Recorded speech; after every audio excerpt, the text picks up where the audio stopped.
Okay, sir. Okay, sir.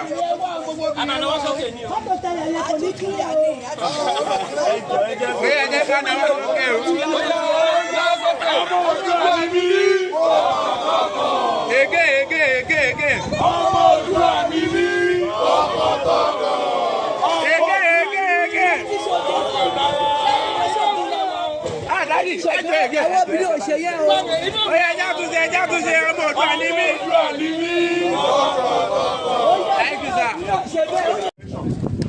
Àmàrí ìròyìn tó dákú lọ.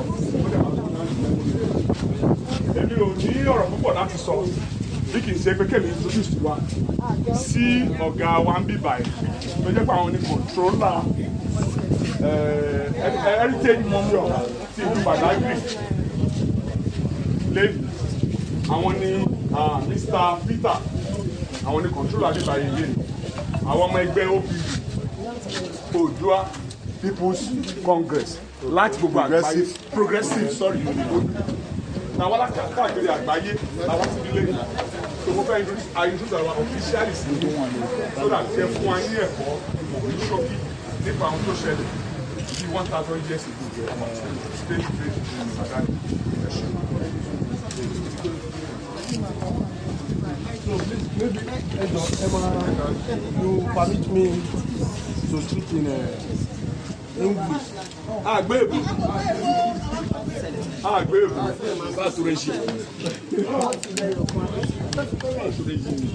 So I want to welcome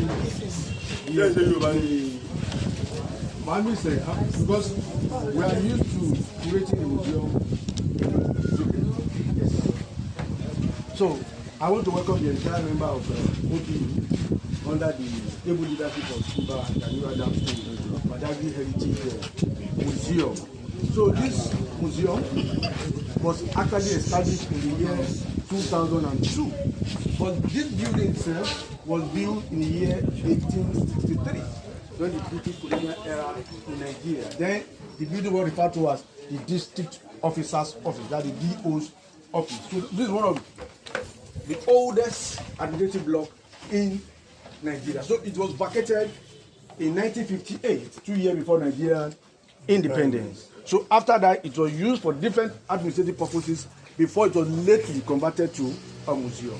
And the museum is about the transatlantic slave trade. And you may wish to know that Badagry was a major slave port along the west coast of Africa for upward of 417 years. Slave trade began in Badagry in the year 1473. It was officially abolished in the year 1852, and it continued illegally until 1888 before it was finally abolished. So if you add that up, it will give you 417 years of slavery in Badagry. One of the oldest slave ports along the west coast of Africa was established by the Portuguese in the year 1510. And one of the oldest slave markets along the west coast of Africa was equally established in Badagry, called the Delegate slave market in the year 1502. And that's going to be part of our itinerary for today.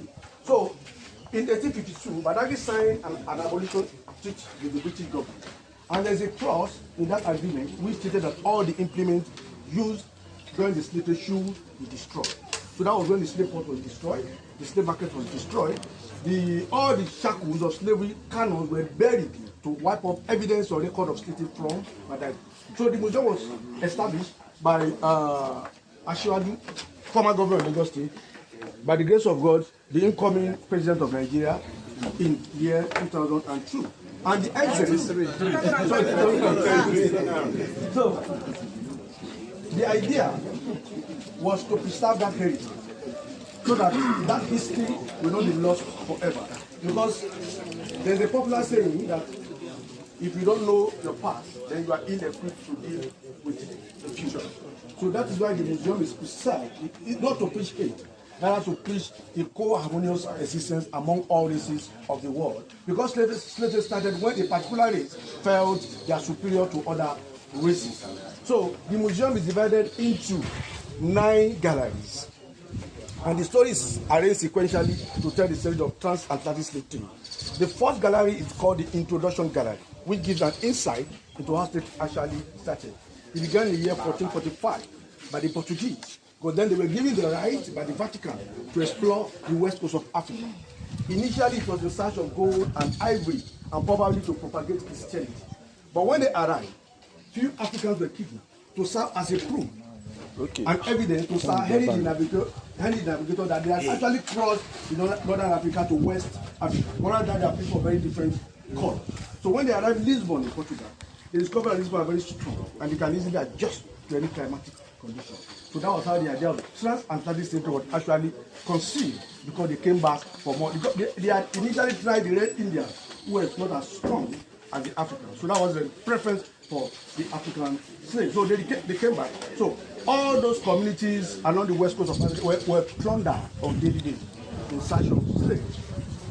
For over 400 years, Africa was set ablaze. There was war everywhere in Africa because they supplied with arms and ammunition for us to fight one another. So instead of trading with our neighbors, we were busy fighting with our neighbors for 417 years.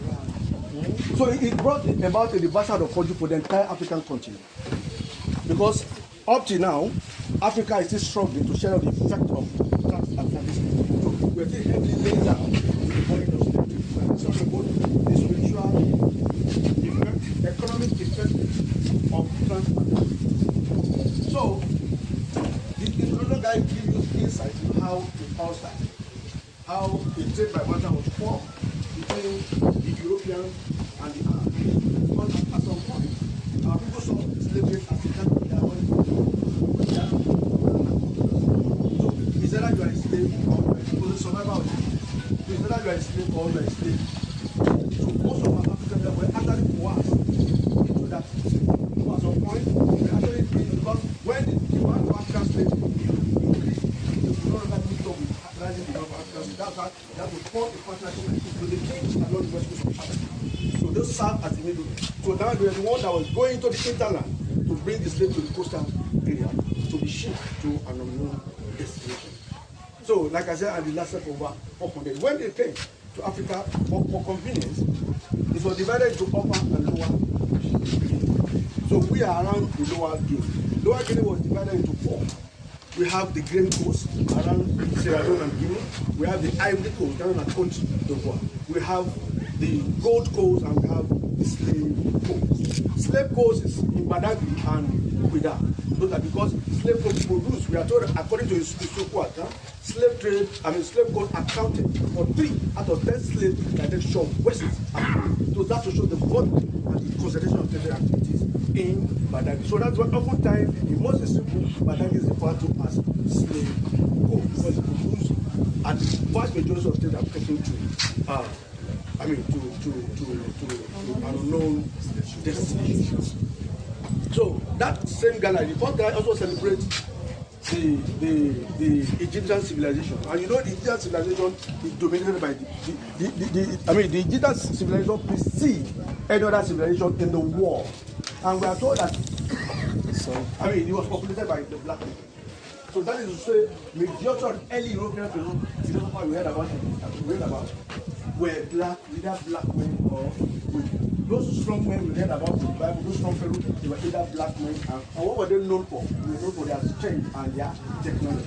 So that's why majority of early European philosophers were actually educated in Egypt by the black men. Archimedes got his education in Egypt. Euclid, who was the father of geometry, got his education in Egypt. Pluto was the former Roman, got his education in Egypt. So this is endless. But when slave trade came, like I said, it actually killed African civilization because it lasted for over 400 years. So then the next gallery, you see the shackles of slave, the different types of shackles that we have. We have the neck, we have the leg chain, we have the ankle chain, we have different types, you see, and all those implements that were used for edging, you see the guns here, different types of sword and everything that were used for. Then the neck chain, if the slave was captured in Oyo, and then it happened to be the nearest slave market. And then there was no other form of transportation. So meaning that they have to walk or trek to wherever the slave port was located. Meaning that if they were captured in Oyo, you have to walk or trek all the way from Oyo down to Badagry. You need heavy chain both on their neck. You need to see those chains both on their neck and on their feet. So that's why we are told that for each voyage, it is only 30%, and at most 40 or 50 that will make it alive to the stage. Because they were exposed to rain, they were exposed to sun, they were ill-fed, and often times they were attacked by wild animals because they had to pass through the jungle. So Africa lost about half, more than half, before they even get to the slave port. So you see those shackles, and those the objects that were used for the exchange, the manila, cowries, and post over. You see them, and then you see the slave market, how the Africans were actually dehumanized because they were stuck naked. Especially the women, they were stripped naked. They conduct a kind of routine check to ensure that they are in good condition of health before they go back at all. So then you see the arrival in Europe. They place them on auction. The slave goes to the highest bidder. So you see a picture of a man, wife, and a child being auctioned to, the European slave dealer. So you also see the pictures of some of the facilitators of slave trade. We have both the African and the European. Divide the house. So we have both the European and the African facilitators. Among the European facilitators, the major one was John OPU. Although he came to Africa and went back with 300 slaves. And the name. How many years? No, just the first three. The first three? Yeah, the first three. To America. To America. No, to England. 300 John Hopkins. 300. He later formed partnership with the Queen of England. The boat, the ship he used in conveying the slaves is called Jesus. That's the name of. So meaning that there's salvation inside that. So John Hopkins came to Africa and he went back with 300 enslaved Africans. And because of that, he was knighted by the He became a knight because of that feat that he achieved against Africans. So the next gallery, that is the last on the ground floor, is the equipment. There you see an iron-shaped cone pot. We call it the slave drinking pot. So on a daily basis, it is filled with water. And this slave was not even considered fit to deal with cup. So mean that they have to squat like animals. They use their hand to scoop water from eye to a survival of the fittest. Why? Because once water goes down, it will not be filled until the following day. Meaning that if you cannot get water to drink for that day, you may have to wait till another day. And they struggle. And during the struggle, they get injured. And even when the water gets stained by their blood, they will continue to drink. So then you see the prototype of the slave ship. It is divided into upper and the lower deck. The upper deck is designed for the road. So that's where the wine and dine. While the slaves were loaded at the bottom, called the lower deck. They were packed like sardines. They lie down facing up, and they could remain in that position for between 3 and 5 months, depending on the destination. And this is the same position where they are expected to pass their urine and go defecate. So because of that condition, they die every day. So they go around for inspection. The weak and sick ones were separated and were thrown inside the Atlantic Ocean. So you see the prototype of the slave ship here. So the fourth gallery up here is called the Resistance and Punishment Gallery. The Resistance and Punishment Gallery, there you will see a sculptural piece of a dog catching a runaway slave. In Europe, especially on the English and Spanish plantation, they have specially trained dogs. That the killer dog that were used in hunting down runaway slaves. Once the dog discovered the slave has escaped, they left him. And this dog will tend to go for their jugular. But they would prefer to have them dead rather than see them go alive. And if you manage to cut or kill a dog, one will. So the chance of survival was almost zero. Then you see other people, some were actually stripped naked, tied to a table, beaten, some were set on fire, on the tied to a stake. So you see different kinds of punishment. Then you also see the resistance put up by the African artists. So on getting there, he was able to rally support for himself. And he fought the French slavers on that island. He captured that island and renamed the place Haiti. And that date is recognized by the United Nations. So it is every year we celebrate International Day for the members of slave trade and its abolition every 23rd of August. It was that feat that was achieved by Susan Liberto and his army in Santo Domingo, now known as Haiti. That is August 1791. So we also see other resistance put up by Africans. Then we have the next gallery, which is the industry gallery. There you see a sculptural piece, a life size of domestic slave, because then there were two categories of slaves, the domestic and the field slave. The domestic work at home. Oftentimes they were elderly men and women who no longer handled difficult jobs. So they were kept at home. They were used for their different domestic purposes. While the second category were the field slaves, the younger ones. And we are told that they had people to be on the field as soon as it's light in the morning. In the session of 10 or 15 minutes, which is given them at noon to swallow their allowance of cold liquor. They are not permitted to be moment idle until it is too dark to see. And when the moon is full, they have to labor till the middle of the night. And they cannot even return to their quarter until they are told to do so by their master. So oftentimes, they will work with exhaustion, starvation, and death. Because they cannot even express fatigue. They cannot be a moment idle until you are told to do so by the master. So you see pictures of slaves working on different plantations in Spain. Then we have the next gallery here, the second to the last. The abolition. So you show pictures of those that actually laid down their life for the abolition struggle. And you also see one of the effects, that is the cultural effect of slave trade. So you see Shango shrine, Oshun shrine, Yemoja shrine, all in Brazil. And again, you know now Yoruba is an official language in Brazil. So up to now, in fact, there is a place in Brazil known as Pai. What they say is African heritage tourism. What even Africans are not celebrating, they are celebrating over there in Brazil. So there you see beautiful Oshun shrine, you see the Ogo shrine and the coast of Brazil. So, and also see some of their own culture, borrowed culture from Portuguese that were brought home by returnees from Brazil. Because we have quite a number of them in Lagos City, Cardoso, Ferreira, Santo, Da Silva, the Lisboa, quite a number of them in Lagos. So when they came, they brought along with them those Brazilian artisanal design. You see a prototype. We have them in Badagry, we have them in Lagos Island, in Calabar. These are all buildings brought home by the tourists from Brazil. That artisanal that was actually. But then you see the fancy culture brought from the tourists. You know, in Lagos we celebrate the fancy carnival. So these are culture that are brought home from the tourists from Brazil. Then the last gallery is called Badagry. So there you see our iconic culture. You see this famous language of masquerade, one of the most revived masquerade among.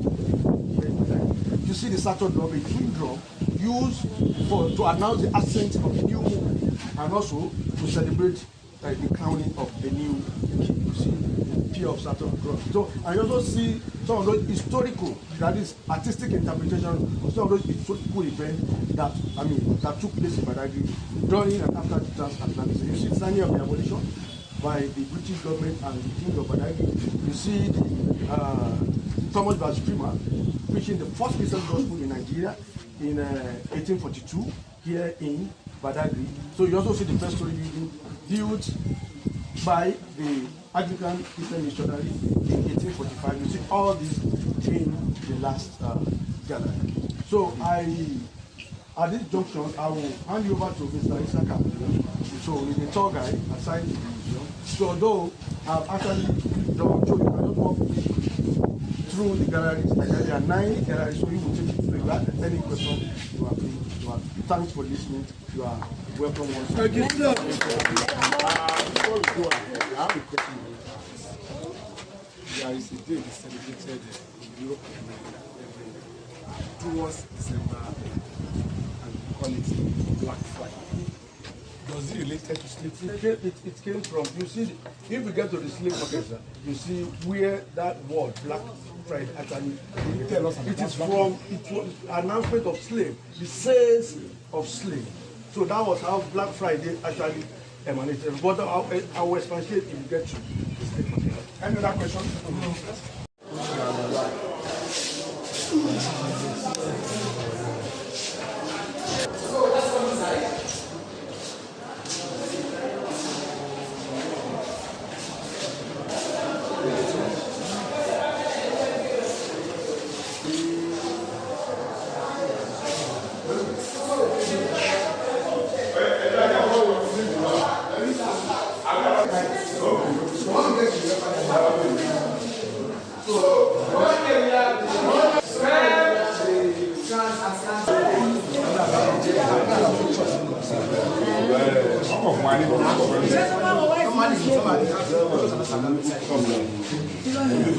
So here we have the white slaves. So the white slaves indicate that not only the Africans were taken as slaves. Slavery is actually a global business. It's also enslaved from other parts of the world. Okay, let me use this as an example.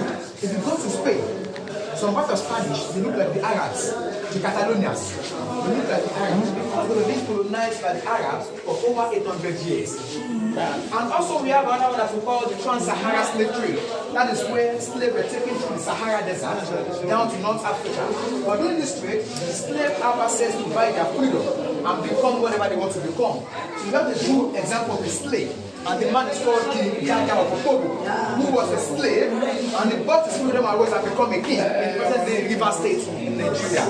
Joseph in Bible was sold as a slave to Egypt, where he becomes the first prime minister.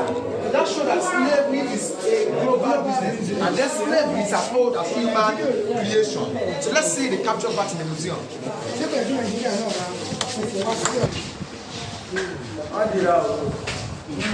Madira.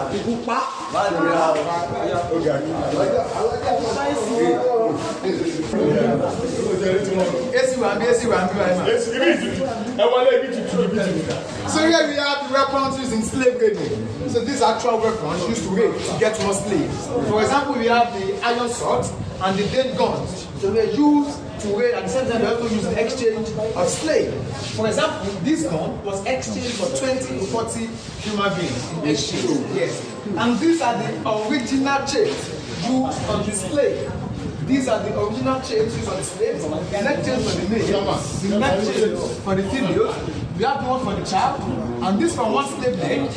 And this knife is called the branding knife. They use the knife to write the name of the slave owner on the body of the slave. For them to identify their slave, they have to write the name of the slave owner on the body of the slave. So there we have the branding process. A lady slave being branded before shipping. For example, if the name of the master is Thomas or Williams will be written on the body of the slave to show that the slave belongs to Mr. Thomas. And then we have the separation of families, how they separate the mother from the father and the child. For example, here is the father being bought by the Portuguese slave dealers, and here we have the mother and the child bought by the Dutch slave dealer, meaning mother and the child will go into Holland, and then the father will go to Portugal, and they will not see themselves to the end of their life. So let's see the expectations of slaves.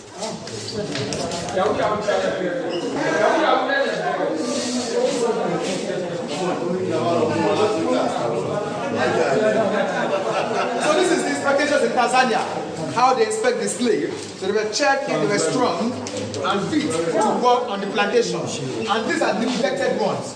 The ones that are called mancroons. But most times, the mancroons were killed. They were not returned back to their masters. Then after picking the slave they wanted, then we have the medium of exchange. What they use in exchange of slave along the west coast of Africa. So here we have the bottle of whiskey, we have the cowries, and then we have the manila. Those are used to exchange slave. For example, Niger Delta in Nigeria here, one of these bottles was exchanged for 2 men or 10 women. The bottle with the whiskey, not empty bottle. The bottle with the whiskey, but African chiefs are not after the whiskey. What they want is the bottle. For someone to have this kind of bottle, show how wealthy the person is. They also use mirror in exchange of slave. They use mirror, they use beads in exchange of slave along the west coast of Africa. What is it? Sorry.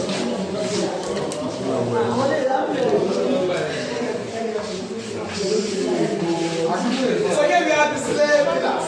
Okay. So these are slave. We have a man called John Hawkins. This is the man that owns the slave ship called Jesus. So it was one that owns the slave ship called Jesus. One that left Africa with 300 slaves. Oh yes. So this is the man called Captain John Hawkins, and this is a man called Felix de Souza, who dominated the trade for 30 good years in Wida.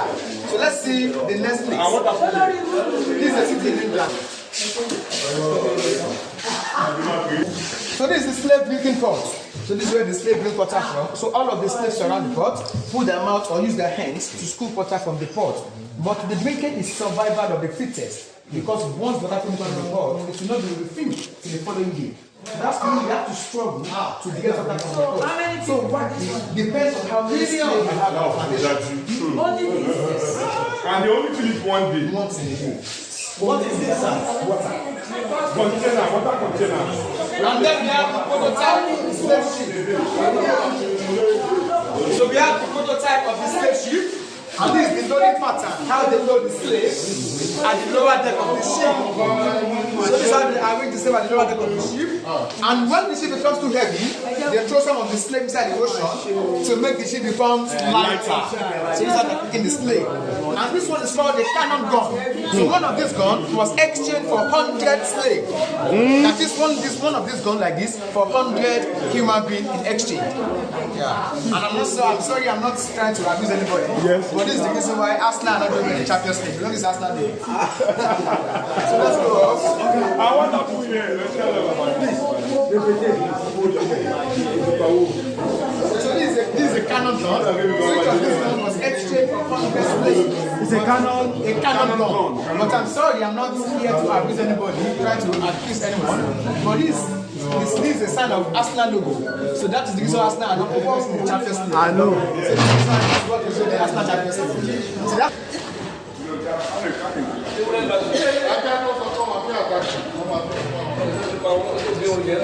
sorry.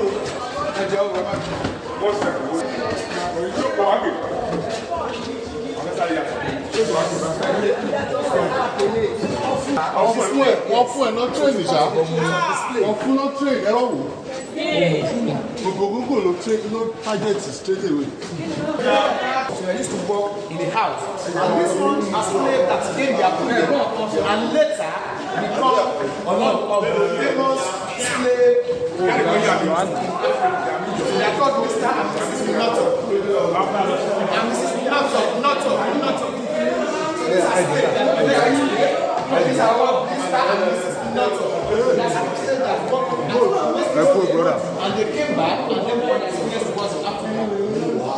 So let's start the two pictures here before we go to the next place. Hello.